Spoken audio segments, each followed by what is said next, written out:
அடுத்ததுங்க, இது மாதிரி கொடுக்கறது ஒன்லி கிளென்லினஸ் ஒன்று. அவை பணியாளர்களுக்கு நிறைய வேலை இருக்கு. ஒவ்வொரு டேபிளா அவங்க தவழ்ந்து கொடுக்கறது நமக்கே பார்க்கறதுக்கு ஒரு மாதிரி இருக்கு.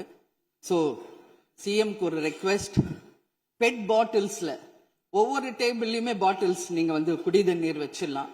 குடிச்சிட்டு அவங்கவுங்க இடத்துல அவங்கவுங்க வச்சிட போறாங்க. இதனால கவர்மெண்ட்டுக்கு எக்ஸ்ட்ரா செலவும் ஒன்றும் வரப்போறது இல்லை.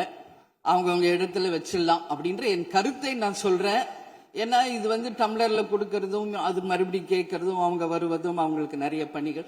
அது பதில் ஒவ்வொரு சீட்ல ஒரு பெட் பாட்டில்ஸ் மாதிரி கண்ணாடி பாட்டில்ல வாட்டர் வச்சுட்டா அவங்கவுங்களுக்கு தேவைக்கு எடுத்துட்டு கொடுத்துடலாம். ஸோ இது பிறந்த நாள்ல முதலமைச்சருக்கு ஒரு கோரிக்கை வைக்கிறேன். அதுக்கு நாம நெகிழியில வேண்டாம், பிளாஸ்டிக் பாட்டில்ஸ் நம்ம அலோவ் பண்ண வேண்டாம், கண்ணாடி பாட்டில்ல நம்ம வைக்கலாம். உறுப்பினர் அந்நியார் ஒரு நல்ல கருத்தை இங்கே சொல்லியிருக்கிறார்கள். அந்த கருத்து ஏற்புடையது அல்ல என்பதை நான் தெரிவித்துக் கொள்ள கடமைப்பட்டிருக்கிறேன். என்ற கோபம் வந்தால் தண்ணி பல்லை கொண்டிருக்க வாய்ப்பு இருக்கிறது.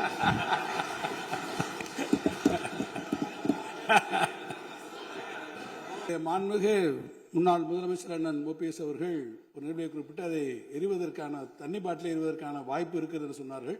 ஒருவேளை அவருடைய தனிப்பட்ட அனுபவத்தின் காரணமாக அதை அவர் இங்கே குறிப்பிடுறாரா என்பதை நான் அறிய விரும்புகிறேன்.